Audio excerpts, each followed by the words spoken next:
afternoon and welcome. I'm Diana Wrenn Rapp, Assistant Director of the Atlanta Global Studies Center at Georgia State University. And on behalf of the Atlanta Global Studies Center, the Center for Urban Language Teaching and Research, the Andrew Young School of Policy Studies, and GSU's Global Studies program, I'd like to welcome you to GSU's Fall 2021 Global Career Series. This series features representatives from globally connected organizations to talk to students and recent graduates about the rewarding opportunities that await them. This event is a part of GSU's International Education Week. Today, we are delighted to bring you representatives from international nonprofit organizations. Our panelists today are Katie Fahs, Lauren Kent-Delany, and Fiona Freeman. Katie Fahs is the Director of Intern Fellowship and Volunteer Programs at CARE International, an organization dedicated to fighting global poverty by empowering girls and women. Before starting her position at CARE, Katie worked over 25 years in marketing and marketing research and consulting for companies such as Procter & Gamble, Johnson & Johnson, Vision Express, and Intuit. She's been with CARE since March of 2016.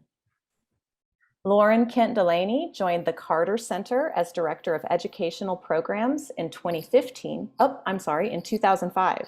She oversees the marketing, recruitment, selection, and supervision of approximately 110 interns and graduate assistants each year that work in peace, health, and operations at the center. Prior to her position at the Carter Center, she was a part of the Division of Campus Life at Emory University for 15 years. Lauren earned her undergraduate degree from the University of Wisconsin-Whitewater in education and her master's degree in student personnel administration and higher education from Ball State University in Muncie, Indiana. Fiona Freeman has served as the Communications and External Relations Manager for the International Rescue Committee, or IRC, in Atlanta for the last 5 years, overseeing all aspects of communications, advocacy, and digital fundraising. The IRC in Atlanta is the largest refugee resettlement agency in the Southeast, with a local staff of almost 100, representing more than 25 countries and speaking close to 40 languages. Originally from Edinburgh, Scotland, Fiona first came to the US in 2007 when she was selected as a Georgia Rotary Student Program Scholarship recipient and spent a year studying at Georgia Southern University. She went on to earn a BA in journalism with a minor in human rights from the University of Roehampton in London and an MA in political communication from the University of Leeds. Fiona is a faculty member at Nonprofit University, at the Georgia Center for Nonprofits, and at the Nonprofit Academy, teaching digital fundraising, ethical storytelling, and nonprofit marketing. Welcome, Katie, Lauren, and Fiona to the program. And before I turn it over to our panelists to give you a brief introduction of their organizations, I'd like to go over a few housekeeping items. First, this session is being recorded. We ask that you keep your mics muted to reduce any noise during the presentations. There will be about 30 minutes for Q&A after the presentations. Feel free to type your questions in the chat at any time. And now I'll turn it over to our esteemed panelists, and we'll start with Katie and then hear from Lauren and Fiona. Okay, thanks, Diana, and it's a pleasure to be here today and with my fellow panelists to talk to you about our organizations. And I am going to try to share my screen. I think I'm going to do this. Hang on.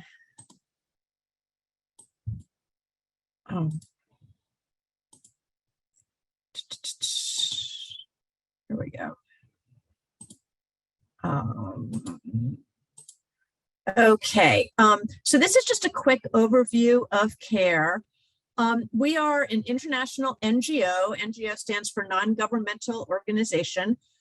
We do our work in over 90 countries around the world. We are on every continent except Antarctica. And we have 75 years of experience fighting poverty. We got our start after World War II delivering food aid to war-torn Europe. And actually, part of what we delivered was leftover US Army rations. And actually, nowadays, when someone, talks about getting a care package when they're away at school or camp or something, the entire reason it's called a care package is because of our organization.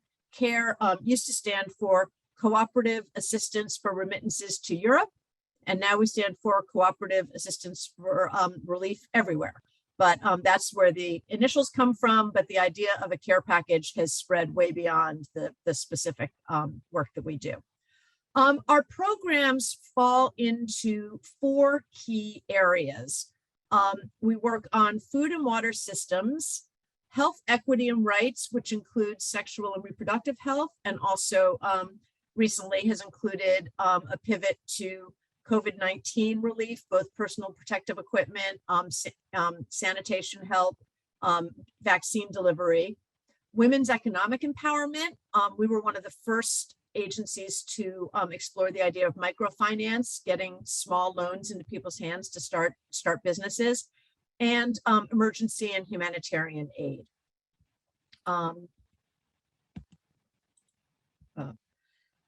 In addition to our program areas, we have several areas that support our programs. And I wanted to sort of bring this up because we obviously are always looking for people to work in our program areas, but there are a lot of people who are not right out on the front line who make our organization run. And those include things like advocacy, which involves working with elected officials to help them understand the importance of what CARE does and why it should be funded through international development funds, fundraising from individuals and foundations, institutional funding, which is basically preparing proposals for US government grants, marketing, finance, and human resources. What I often say to people is we do everything sort of a regular for-profit business does, plus fundraising, which you don't usually have in a for-profit business, but we have all the range of skills and expertise we need that you would find in any sort of large organization. I think that's my slides. I just really wanted to take you through what we did and the types of work we do and the different roles we have available. So over to Lauren next, I guess.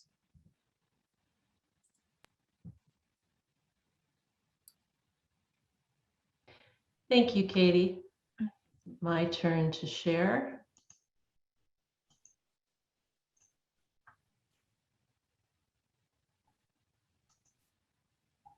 All right, everybody with me? Yep, we're here. Yeah. Except Don't I see your started screen. at the end. That was interesting. All right, you can tell it's a short presentation. So thank you very much for the opportunity to be here today. I'm going to touch on just a few high points about the Carter Center. The Carter Center works off of the following principles. We believe we are action-oriented. We try hard not to duplicate other people's efforts because that's not a good use of resources. We understand that sometimes we might fail, and that's a part of growth and innovation. We're committed to being neutral, and that can be very challenging sometimes when we are doing election monitoring, but ultimately we believe that everyone can improve their own lives if they're given access to those resources. If we were founded by former President Jimmy Carter and his wife Rosalind, they have always been committed to conflict resolution, and really the overarching umbrella of everything that we do at the Carter Center is human rights. So this is a list for our peace programs of current programs and initiatives. I'm not going to go through all of these today, but I'm going to focus briefly on just one of them. The democracy program is the largest of our peace programs. We work on digital threats, democratic election monitoring, women in elections and the right to information, all of those things.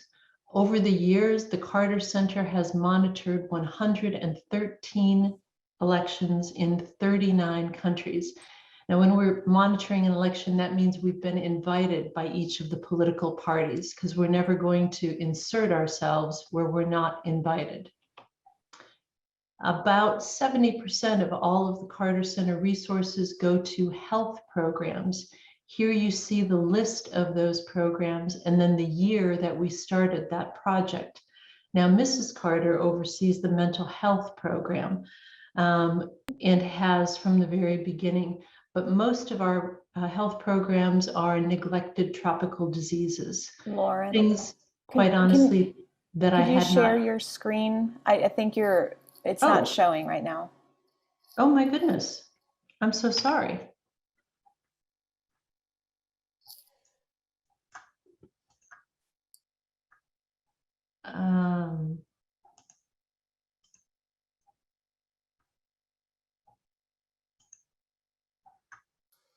Yes, that's working now. Oh my, I am so sorry. No problem. All right, so I won't repeat. Carter Center is founded by former President Jimmy Carter. These are the 5 principles of the Carter Center that we work from. This is a list of all of our health peace programs and initiatives. And then I was talking about the democracy program. Democracy is the largest of the peace programs. Next, we have our list of neglected tropical diseases that we work on, and certainly our flagship neglected tropical disease is guinea worm eradication.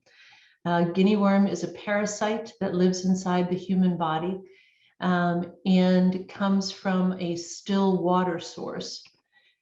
Over the years, the Carter Center has been very effective in eliminating guinea worm, and we're working toward eradication. Initially, there were more than 3.5 million cases in the world. Last year, there were exactly 27, and our staff can tell you every single location of where those guinea worms came from. The Carter Center has interns and graduate assistants. We have 3 intern sessions a year, fall, spring, and summer. Each session, we take approximately 30 interns.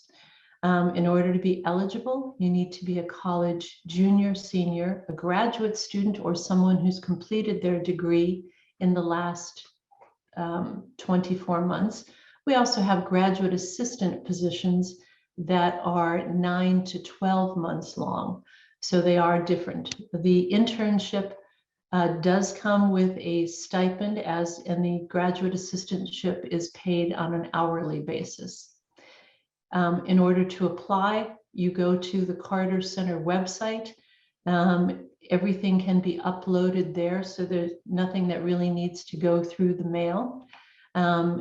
And I just wanted to make sure that my email was there so that everybody had access. And once again, sorry for that. I will stop sharing now so that Fiona can. Thank you. Thank you, Lauren, and we'll go on to Fee's presentation. Hi, thank you so much for having me. I actually don't have any slides, so you're just gonna have to work with my little tiny face square. But yeah, so happy to be here. Thank you so much. As Diana shared in the beginning, I'm the Communications and External Relations Manager for the International Rescue Committee, the IRC, here in Atlanta. So I'm sure you've heard of the International Rescue Committee before. We are at work in about 40 countries around the world. Pretty much wherever there is displacement, human displacement, disaster, civil war, protracted situations like that, the IRC is usually there. And then we're also in around about 20, 22 US cities. So I work at the IRC in Atlanta. We're based here in Atlanta. We were founded in 1979. Our office opened in Georgia. And we opened in 1979 primarily to respond to the aftermath of the Vietnam War. So our mission, we're a refugee resettlement agency. That's the core of the work that we do here in the US.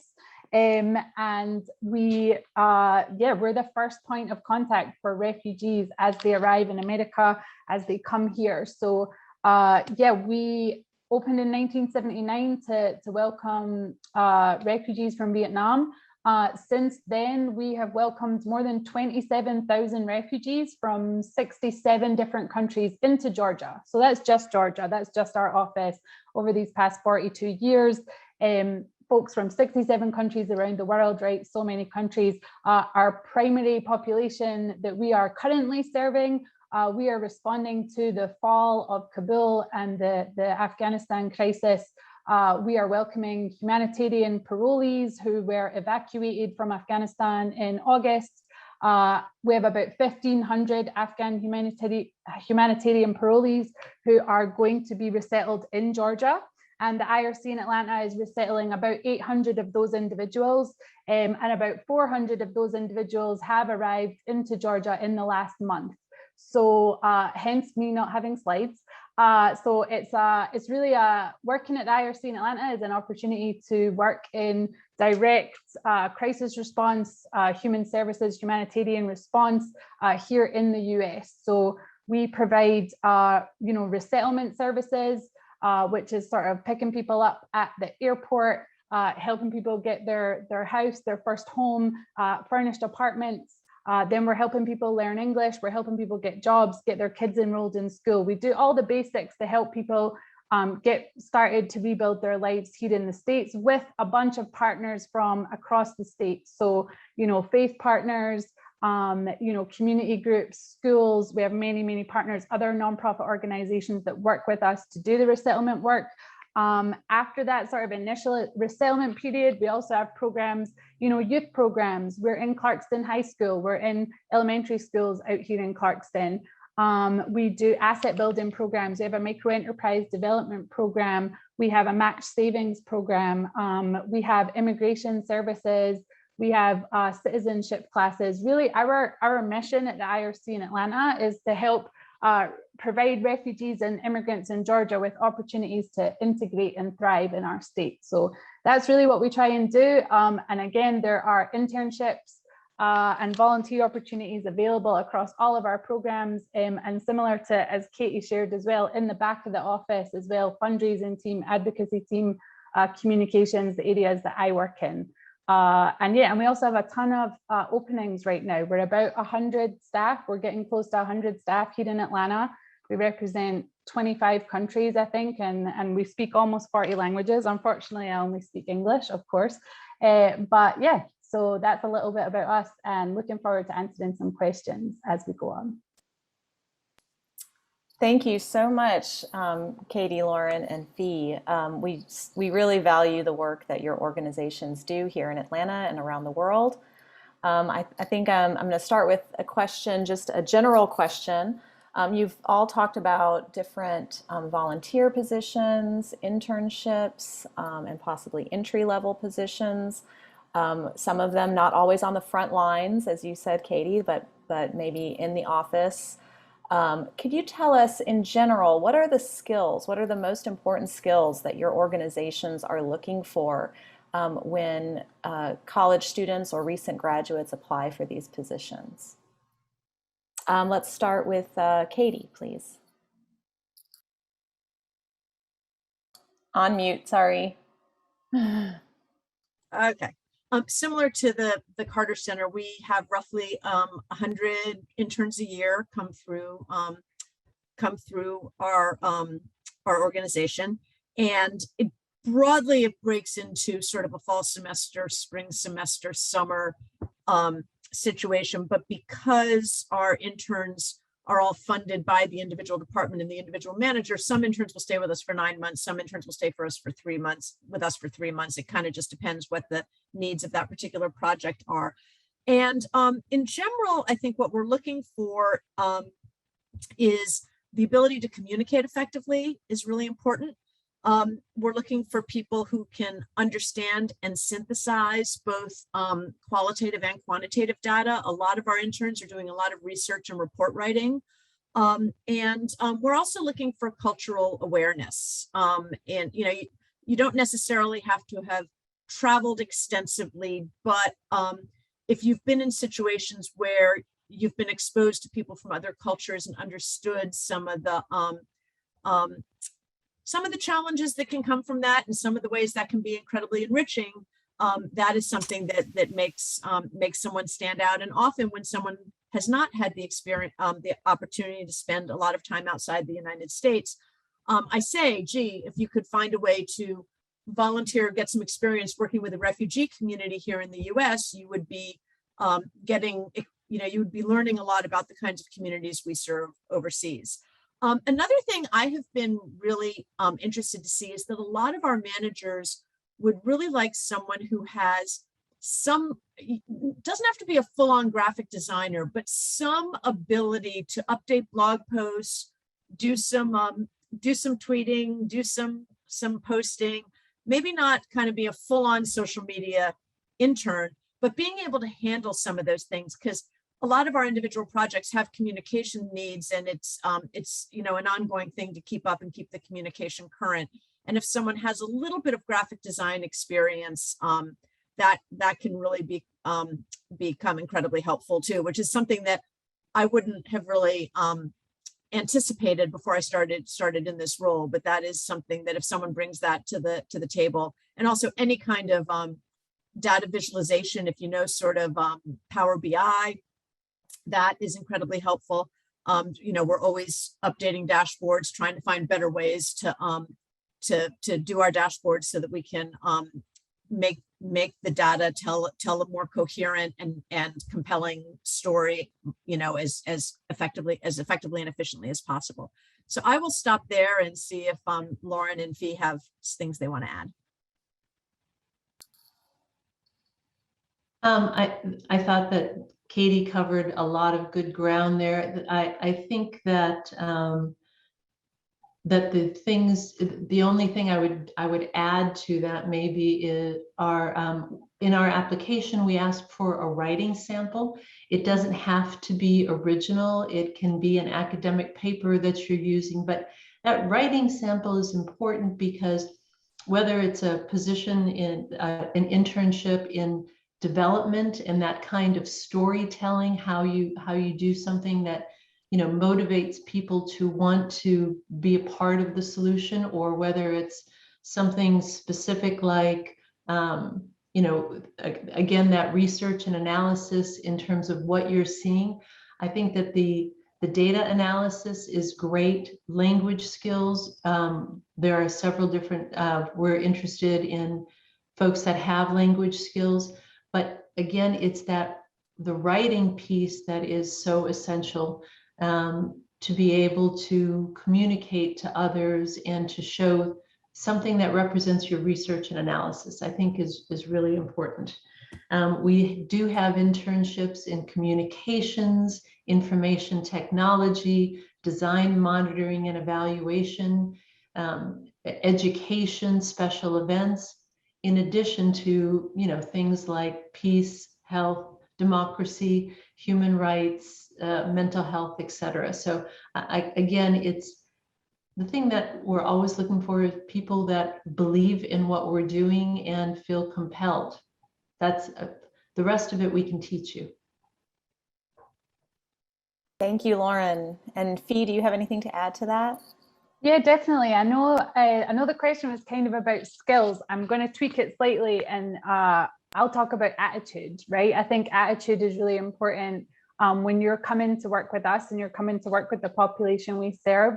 There is a lot of things we're going to need you to leave at the door, right? So any ideas of American exceptionalism need to be left at the door. We are a global organization, and even within our office, we're a global community. So, we're not looking for saviors. We're not looking for people who want to come and assuage any guilt they might have over the way things are in the world, right? Like, we know that the people we serve, the reason we do this work is because we feel morally obligated to do so, because unfortunately a lot of folks become refugees because of white supremacy, colonialism, and imperialism, right? Like, that is why we are responding and serving these people, right? So just make sure, like, a humble attitude and just coming real humble to the table with that. Cultural competency is an ongoing process, and it's something you need to practice and be working on, on your own initiative. So just these kind of things, like, yes, like being able to work with people from diverse backgrounds, but also like being able to respect that other people might do things in different ways and other people might have knowledge that is different from yours and it doesn't make them wrong, right? And then I think also really important for us is to like hire people that have lived experience, right? So for us, like we have many staff who themselves are former refugees, right? So if you are from a refugee or immigrant background, especially, like we are looking to welcome you on board to the team. And then also just bring, like, you need a high level of energy. Like this is humanitarian direct response work, it's crisis work a lot of the time. And we all work really hard and we really, we're all really passionate about the mission, but I think like more than just like wanting to save people, like if you want to save people, we're not the right place for you, right? So like the clients we serve, the people we serve are very resilient and very capable, and we're just trying to open doors and help connect them to those opportunities and make the process a little bit easier. So just like having that kind of mindset is going to get you far in the interview stages, I would say. Thank you for that, Fee. That's so important. I'm gonna go to a question in the chat here. I know we have a lot of international students in the audience. Do your organizations have opportunities for international students, and do you offer sponsorship, visa sponsorship? Can we start with you, Fee, and work our way back? Yeah, we do not do any visa sponsoring or anything like that. But like if you are an international student in America and you're here in Georgia, you can definitely plug in and while you're here. But we don't do any visa sponsorship, no. The Carter Center for internships or graduate assistants cannot do sponsorship because it's 20 hours a week. You need to be 40 hours. If you're here and eligible for OPT or CPT, we would be delighted to work with you. We're the same. We definitely have many students who work with us on either CPT or OPT. So CPT is curricular practical training, OPT is optional practical training. It comes as an option with a student visa to be in the United States. And we have many students who are doing that, but we do not sponsor visas for interns. Okay, thank you for those answers. Lauren, you did mention that sometimes languages are valuable in your organizations. Could you tell us what recommendations you have for those in our audience who are studying foreign languages or who speak other languages? And are there particular languages in your field or in the work that you do that are particularly valued and needed? Yeah, I think, you know, to speak another language, if I had to do it all over again, I really regret not doing that, making that a part of my education. I think that the languages that we are interested in, we work in a lot of Francophone countries, so we're interested in French. Arabic is important. We have China programs who are interested in Mandarin.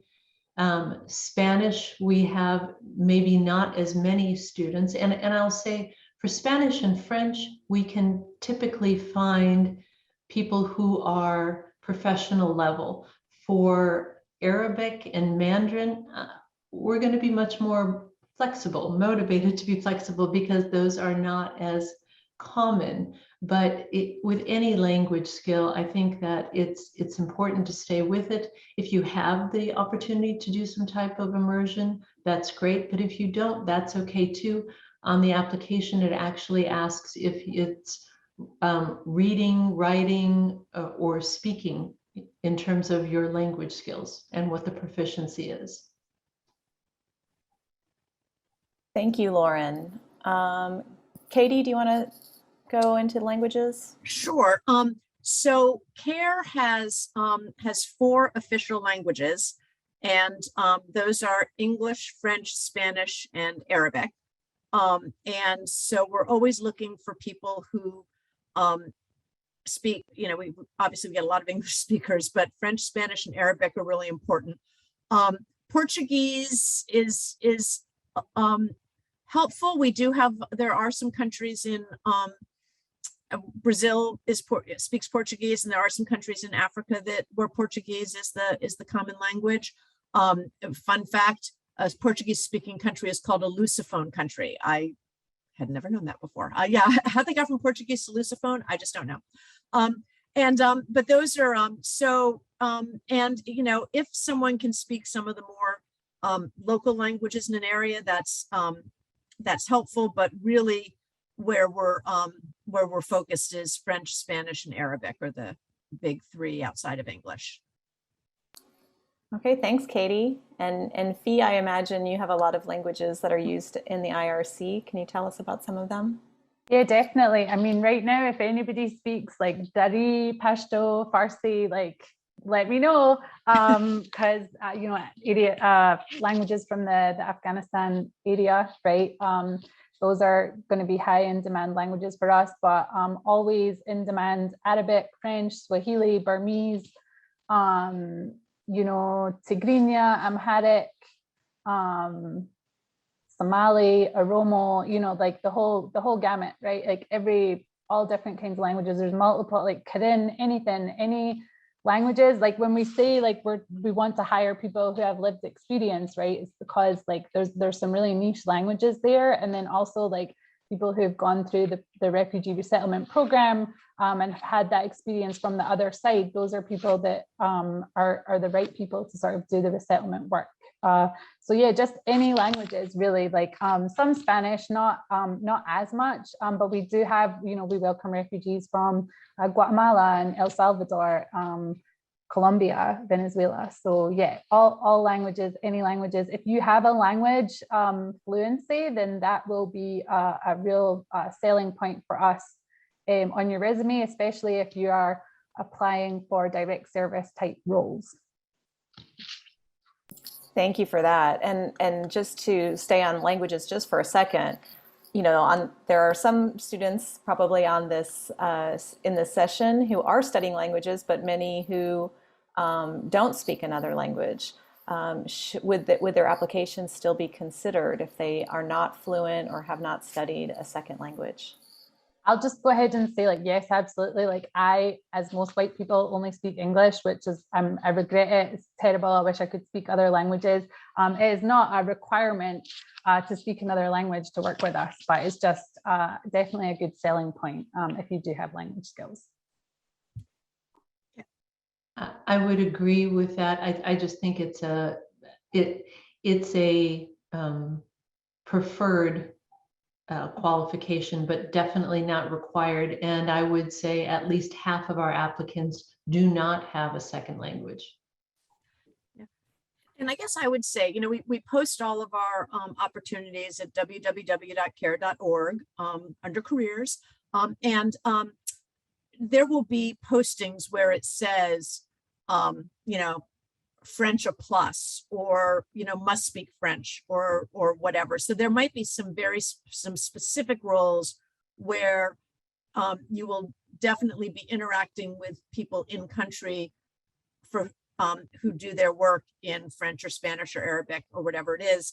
And for those roles, yeah, we will absolutely, that'll be part of the qualifications. But we have a lot of roles and a lot of people who are not proficient in a language outside of English.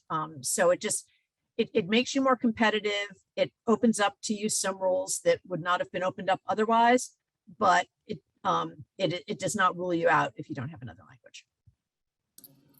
Thank you for that. I love this question in the chat by Caroline King. She says, let's see, she's in an MPA program, nonprofit management. Her questions are, first, I know that entry-level positions, particularly in international development work, are quite competitive. What sort of experiences would help our resumes stand out for programmatic roles? And what about support roles? Is it possible to move from support to programmatic roles? Let's see, Katie, I see you're unmuted, so go ahead. Yes. I have trouble toggling back and forth. I can stay muted, I can stay unmuted, but the back and forth is really hard for me. Let me kind of go backwards to Caroline's question. You know,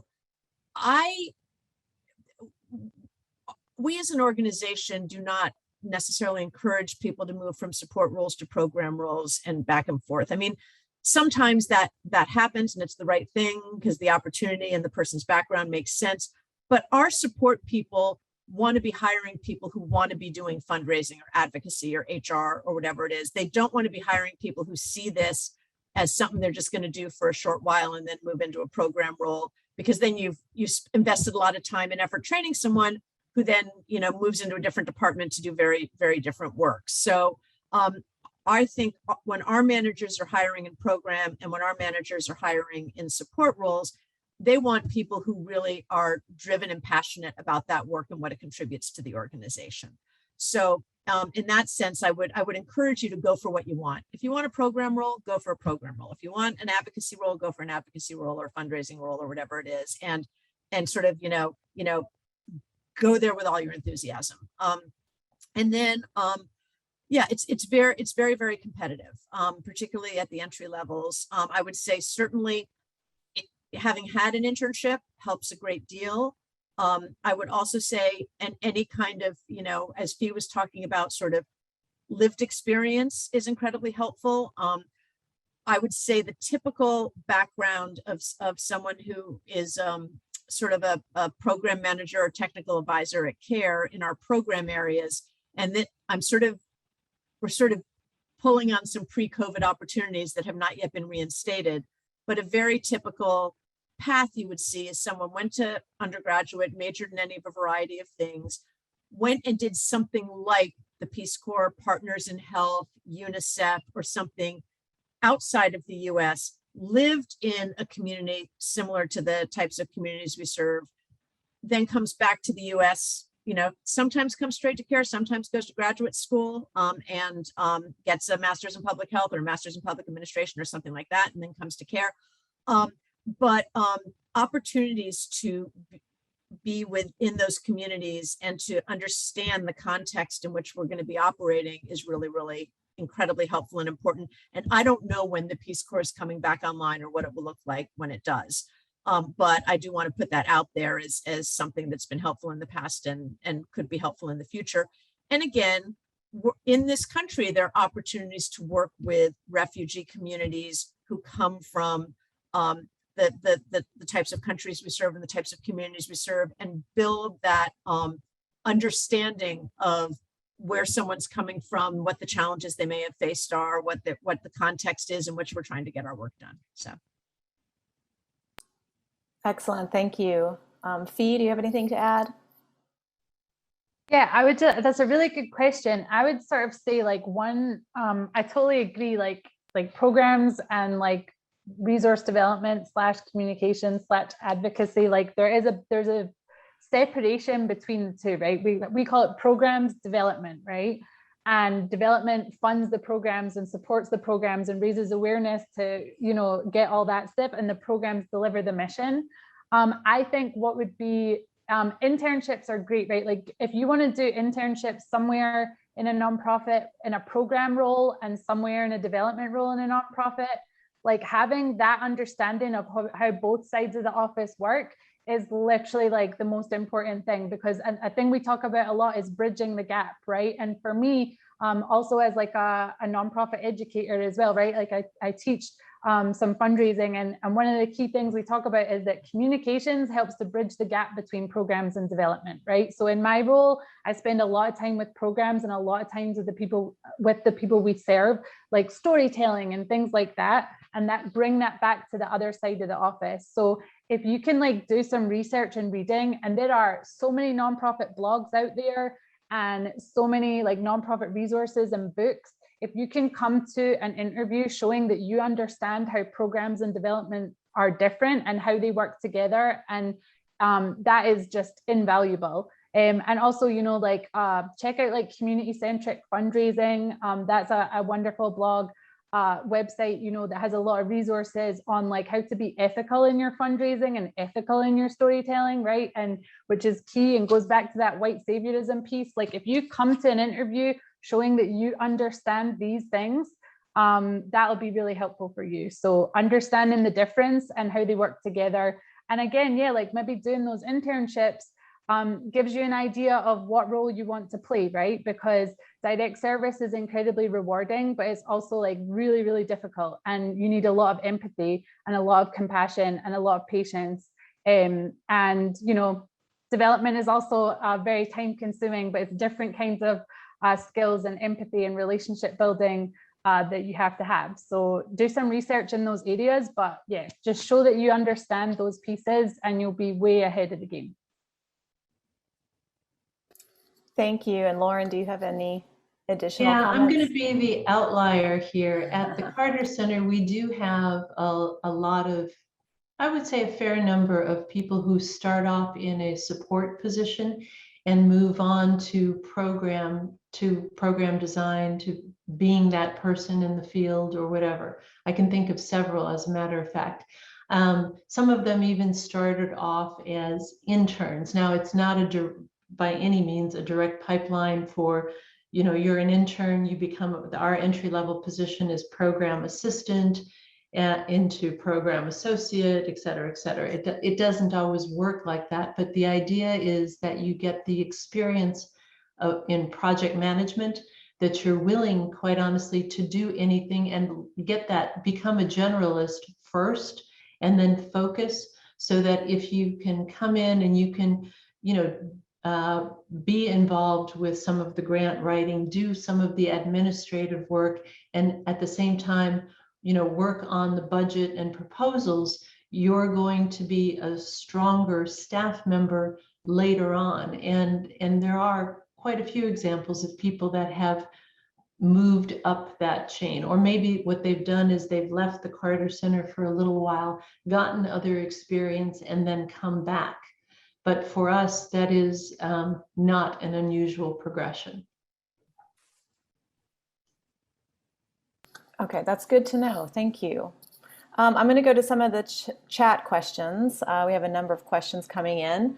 One is about legal internships. Do you have, you know, a legal department? Do you offer internships? I thought you meant legal as opposed to illegal. Illegal. Internships are legal. Yes, we have a legal department, and we don't always have an intern in the legal department, but we certainly, I would say, have had several during my time at CARE. So it is something that, again, depending on the department's needs at a given point in time, we might be hiring for a legal intern. Absolutely. Wonderful. Lauren, Fee?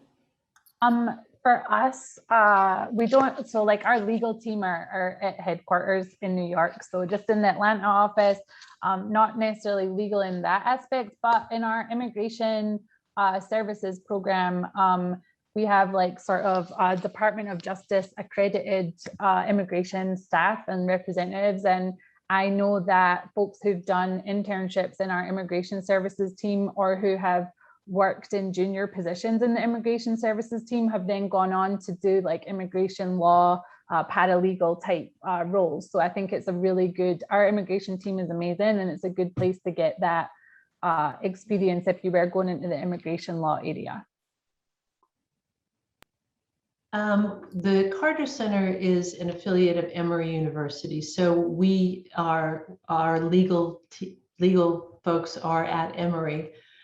So we don't have a legal office at the Carter Center. I will say that we have several programs that really value that experience, and you would be an attractive applicant if you had that background in areas like human rights, rule of law, and democratic election standards. All of those different programs would value someone with an interest in law.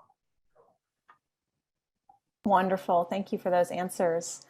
You all have mentioned the importance of sort of lived experiences and getting you know, true experiences before applying to an internship or applying for a position at your organizations. But you know, not everyone can take can go on a study abroad trip. Not everyone can take unpaid internships. I wonder if you have any advice about how students can get sort of hands-on experience and sort of gain those skills that they need to be a good applicant.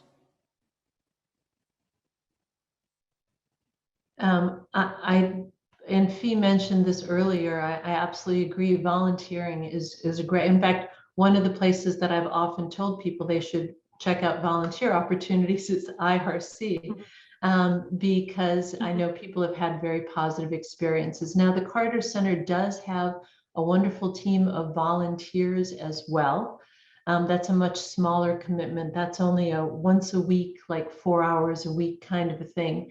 But it's a good way to get an idea. But I think that whether it's volunteering your time, your academic work, or even student organizations, all of those can give you that a little bit more exposure and will help you as an applicant, I think, to grow and have a more well-rounded application.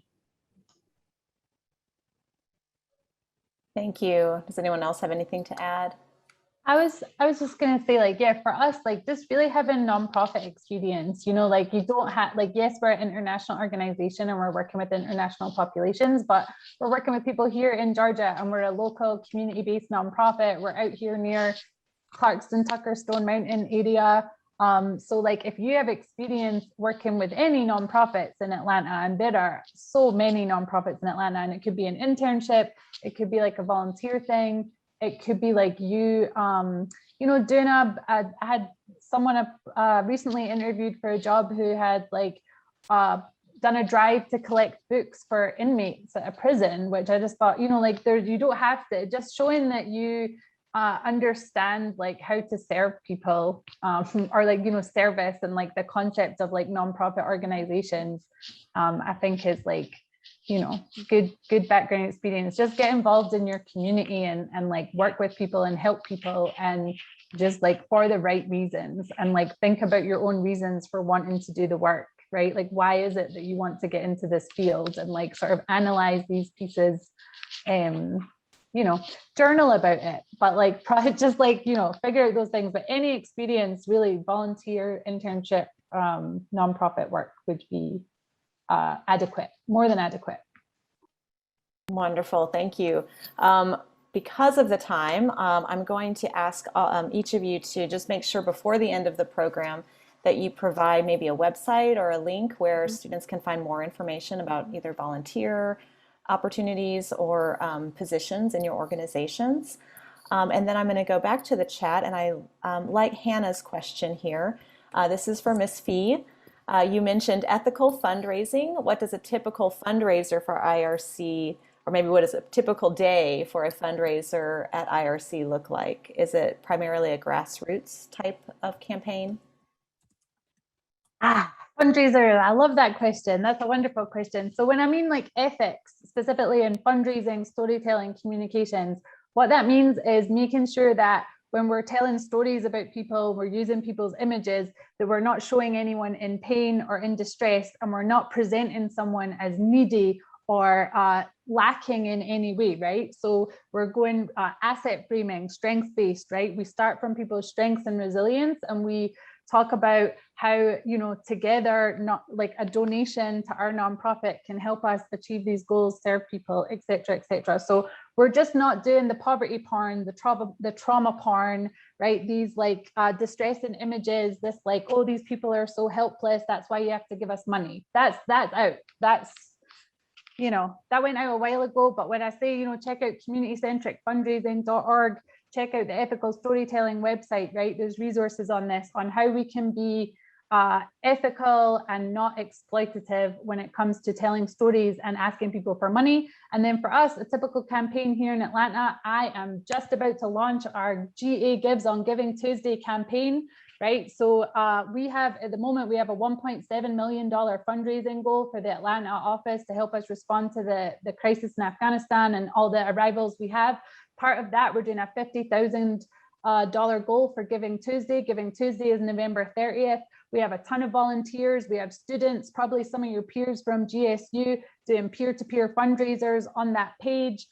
We have folks sharing posts on Instagram, sharing stuff about donation drives, Amazon wish lists, like anything we need. If people can help share and spread the word, that's really how we get things done. So grassroots, yes, absolutely. And then we also have, that's my area. You can tell I'm passionate about it.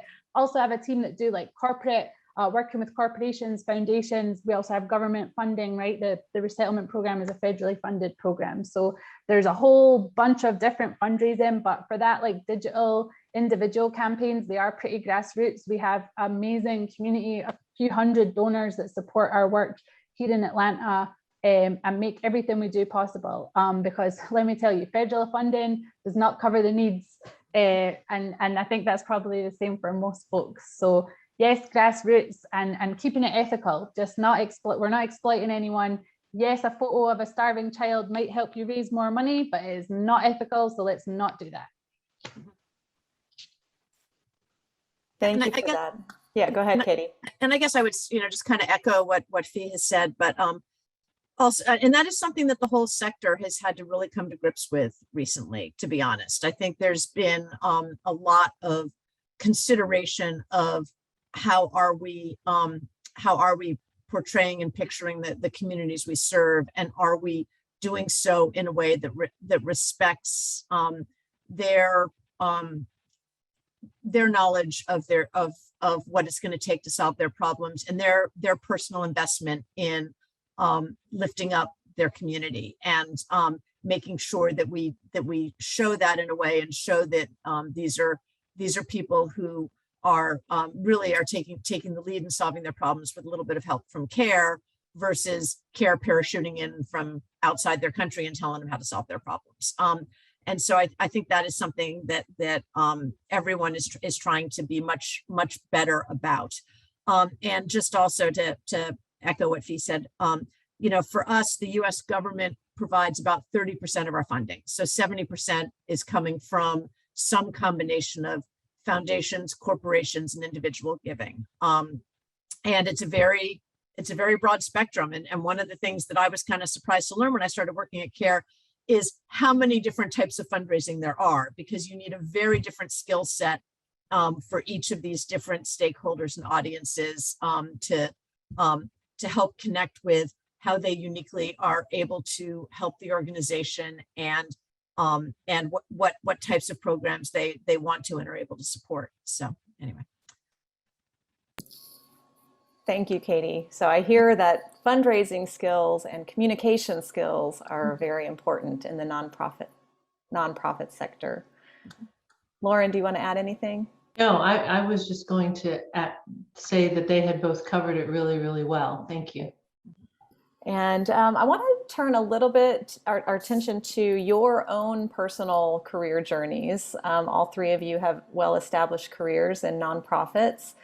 Could you talk about, what you studied in college, and did you expect to have the career that you have now, or, did you change your mind along the way? What was your personal journey?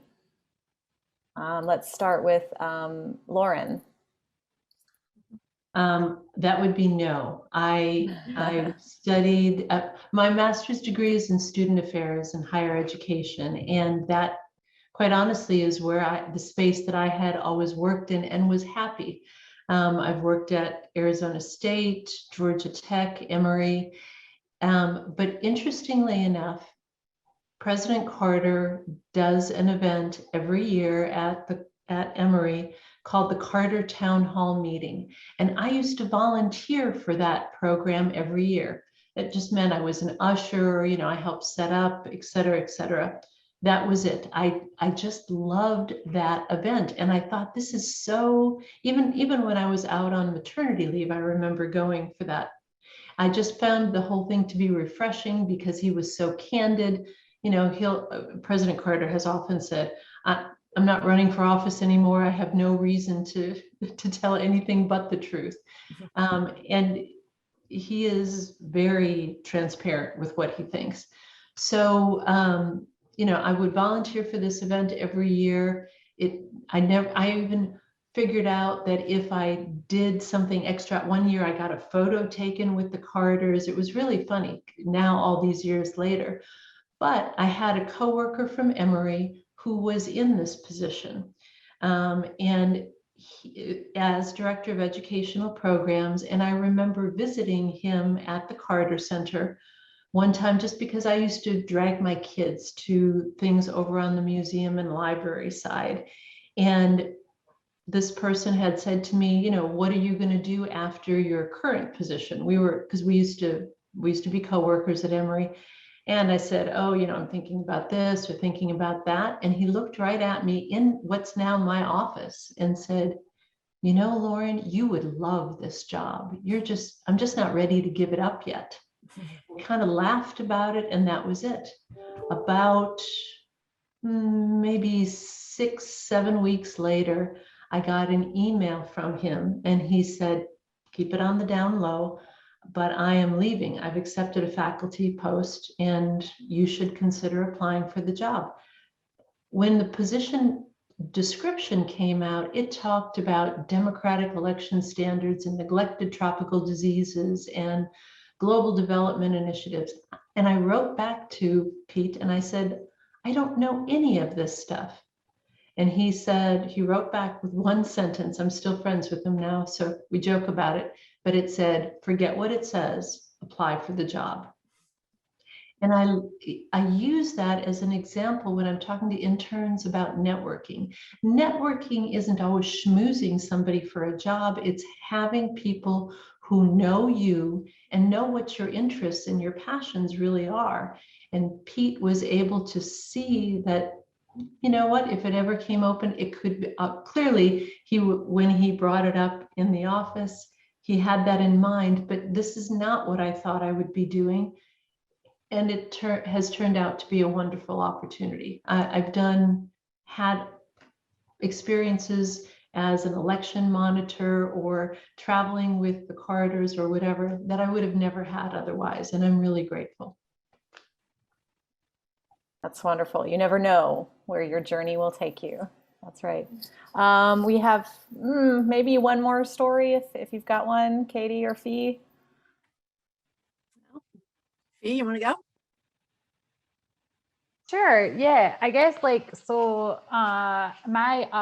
I guess I kind of always wanted to go. Like I feel pretty grateful that my degrees are relevant to my job. I know that's hard to come by sometimes. So yeah, my undergrad is in journalism with a minor in human rights. So I guess I started that thinking, you know, I want to report on where people don't have human rights. Like I want to be a journalist who exposes like injustices and all that good stuff. And then I had a stint where I thought I wanted to be a political campaign manager. So then I got my master's in political communication. The further I got into the politics side of things, I was like, I don't want to work for these guys. They're all evil and corrupt. So then that's what sort of brought me over to the nonprofit world after I got my master's.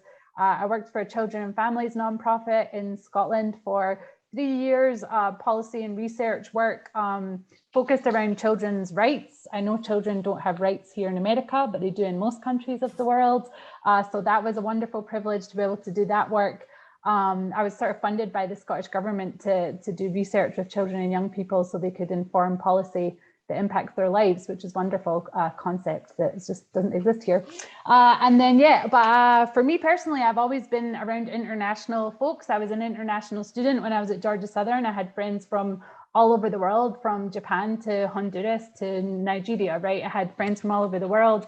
When I was in my undergrad in London, I worked in a hotel in London. I was the only British staff person in the hotel. So all my coworkers were international folks, again, from all over the world. So I got pretty comfortable just being in these sort of like little global mini UNs around the world. And then, yeah, just coming to Atlanta, my husband's American, so that's how I got my green card. And IRC is the first job I got in the United States. So I've been here about 6 years. I've worked at IRC for about 5 years. And again, just being around people from all over the world every day is really awesome. And that's what really kind of drew me to the work. And yeah, and then again, just grateful to be able to work in communications and help people share their stories and have that access to those platforms to share their stories and their voices. Thank you so much, Fee and Lauren and Katie, for your conversation today. I know we could talk probably for another hour or two about all of the many things that you do, but I want to say thank you for sharing your time with us and your insight into the nonprofit world and your inspiration for students to get involved and to get those experiences that they need to be to enter, the nonprofit sector. So thank you for that. And we want to thank the audience members for attending this session. We hope you enjoyed it. Tomorrow's session will be with the Brazilian American Chamber of Commerce and the Japan America Society of Georgia. Same time, same place. I'm going to put the link here in the chat in case you have not registered for it.